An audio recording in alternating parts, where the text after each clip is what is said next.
এই ভিডিওটা দেখলে তোমাদের হোশ উড়ে যাবে। এই ছেলেটা কত সুন্দর মিনিংফুল এবং রিয়েলিস্টিক ভিডিও বানিয়েছে এআই এর মাধ্যমে। बोलो आज तुम क्या देखना चाहते हो? माधव, मुझे भविष्य देखना है। हमारा देश भविष्य में कैसा होगा। तथास्तु।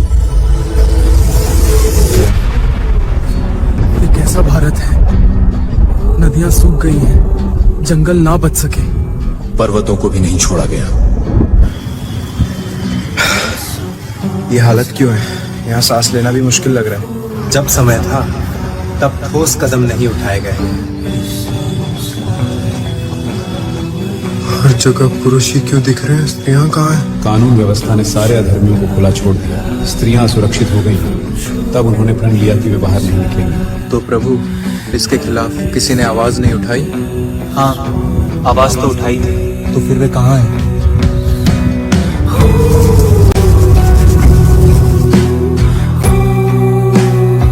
বলুন তো এই ছেলেটাকে 10-এর মধ্যে কত পয়েন্টে দেওয়া যায়?